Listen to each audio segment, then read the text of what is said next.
मैं मुकेश सुधैनिया आप सभी का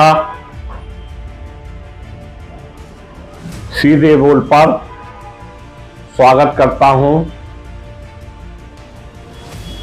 और किसानों की समस्याओं को लेकर आपके सामने हाजिर। विगत दिन भी हमने किसानों की समस्याओं को लेकर एक स्टेटमेंट दिया था।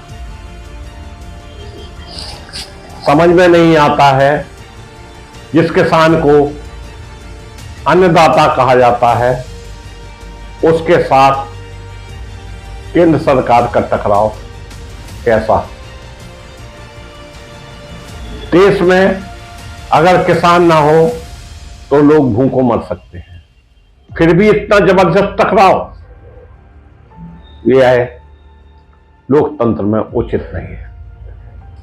भारत में किसानों को अन्नदाता कहा जाता है, लेकिन उसकी दशा बेहद खराब है। किसानों को अपने अधिकार हासिल करने के लिए हर युग में सत्ता प्रतिष्ठान से लड़ाई लड़ना पड़ती है।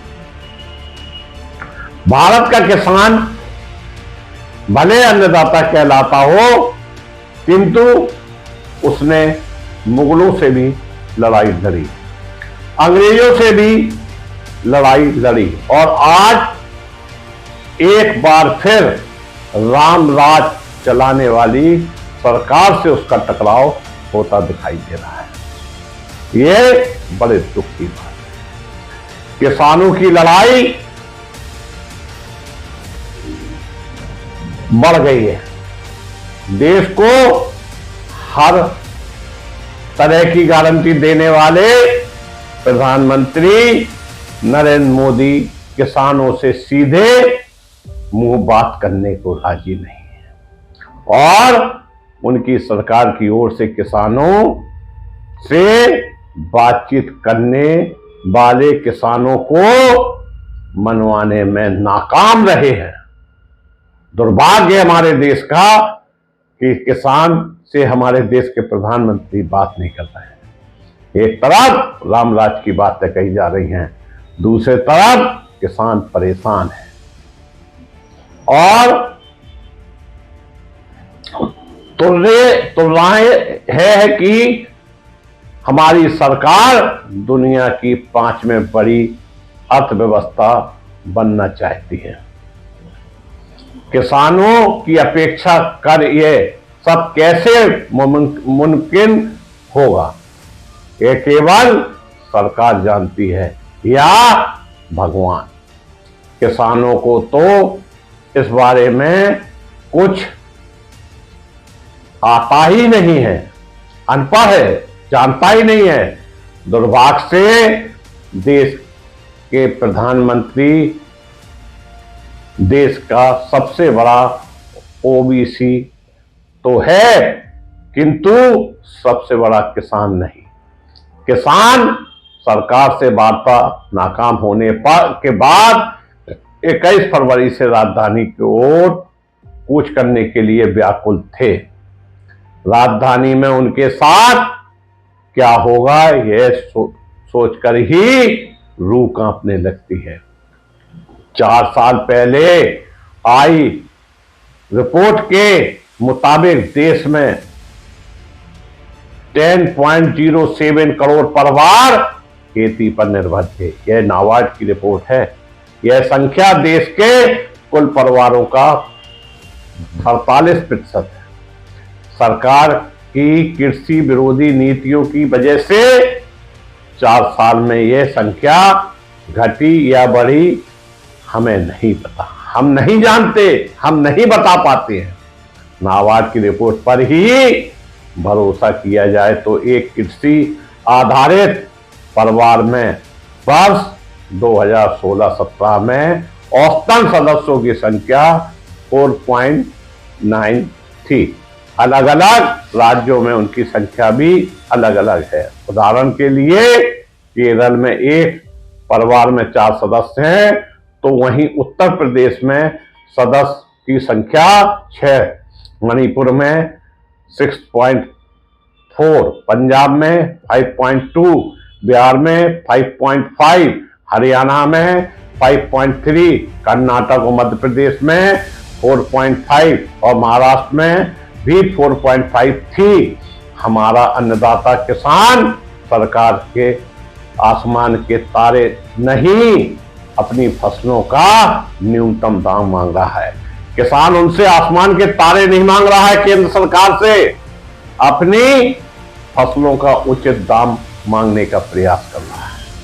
सरकार को ये दाम देना भी है नहीं, केवल निर्धारित कर एक कानून बनाना है। दुर्भाग्य थे कि हमारी सप्रभु और प्रभु राम भक्त सरकार ये काम भी नहीं कर पा रही है। करे भी तो कैसे, उसे तो अपनी छवि और मंदिर बनाने और उसका उद्घाटन करने से ही फुर्सत नहीं है। पहले अयोध्या में राम मंदिर बनवाया, फिर यूएनआई में बनवाया, अभी कल्कधाम का शिलान्यास किया। किसानों के लिए सरकार के पास समय बचता ही नहीं है। किसान अपनी मांगों को लेकर 10 दिन से दिल्ली की सीमा के बाहर डेरा डालकर बैठा है, लेकिन सरकार बेफिक्र है। पता ही नहीं सरकार को कि आखिरकार देश में हो क्या रहा है। सरकार जानती है कि किसानों के अकेले वोटों से उसे तीसरी बार सत्ता में आने से नहीं रोका जा सकता है। हमारी सरकार राम भक्त सरकार अवश्य है, किंतु किसान भक्त सरकार बिल्कुल नहीं। ये तो वो सरकार है जो 2 साल पहले 7 से ज्यादा किसानों की शहादत के बाद भी झूठ बोलने से नहीं चूकी।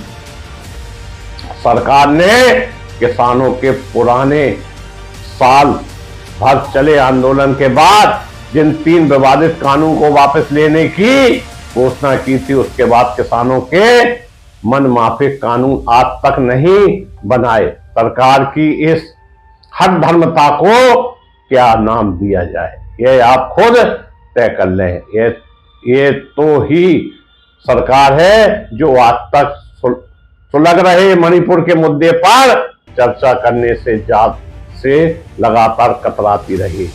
इस सरकार ने किसानों की ही तरह देश की महिलाओं को ठगने के लिए संसद का विशेष सत्र बुलाकर नारी शक्ति बंधन विधेयक को कानून तो बनाया, किंतु वास्तव में नारी शक्ति की वंदना नहीं। अभी पिछले साल ही हुए 5 राज्यों के विधानसभा चुनाव में से 4 राज्यों में जीत हासिल की, किंतु एक भी नारी को मुख्यमंत्री नहीं बनाया। उल्टे देश की एकमात्र महिला मुख्यमंत्री बंगाल की ममता बनर्जी की सरकार को गिनाने में लगी है। यह सरकार हम आप लोग नहीं जानते कि किसानों की मांग मानने से सरकार को क्या समस्या आने वाली है, लेकिन सब कुछ संभव नहीं है। करने का दावा करने वाली सरकार कहां कमजोर पड़ रही है, यह सरकार को अपने श्वेत पत्र में बताना तो चाहिए था। सरकार की राम भक्ति पर लड्डू जनता को यह जानना भी जरूरी है कि राष्ट्रीय सकल घरेलू उत्पाद जीडीपी में कृषि क्षेत्र की हिस्सेदारी 14% से अधिक है।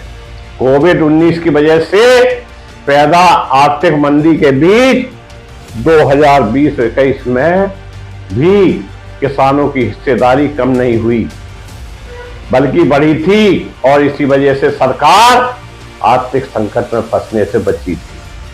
हमारी सरकार किसानों का एहसान माने कि उनकी वजह से उत्पीड़ित करने में लगी सरकार बच गई थी, और बुरे दिन में भी उसे अच्छे दिन दिखाई पड़ते। देश का दुर्भाग्य है कि जिस देश में किसान वर्ग को अन्नदाता कहा जाता है, उसके लिए हमारी सरकार राजधानी के रास्ते में लोहे की कीलें बिछवाती है, कांटेदार तारों की बाड़ खिंचवाती है, उसके ऊपर गोली लाठी चलवाती है। ये वे ही किसान हैं जिनकी वजह से सत्तारूढ़ भाजपा को लोकसभा में 3 से 3 सीटें मिली थीं। ये शक्ति किसी अडानी या अंबानी ने नहीं दी थी, फिर भी किसानों को सरकार अपना शत्रु मानकर व्यवहार कर रही है। किसानों के प्रति सरकार की दुर्भावना को इसी बात से समझा जा सकता है कि सरकार किसानों को एमएसपी की गारंटी देने की बजाय उनकी मांगों को अनुचित बताने के लिए व्हाट्सएप विश्वविद्यालय के जरिए यह प्रचारित कर रही है कि यदि किसानों को एमएसपी दी गई तो देश की सेना पर किए जाने वाले खर्च से भी ज्यादा खर्च करना पड़ेगा। सरकार और अंधभक्तों का ये अजब गजब तरीका, इससे बेवकूफ नहीं बनाया जा सकता है।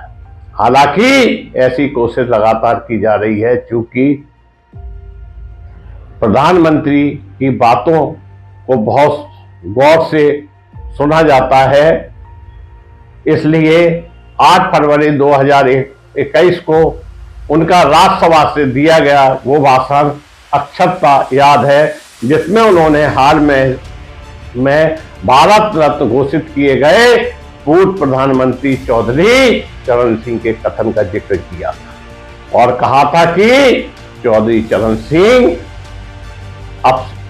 अक्सर 1970-71 के एग्रीकल्चर सेंसस का जिक्र किया करते थे।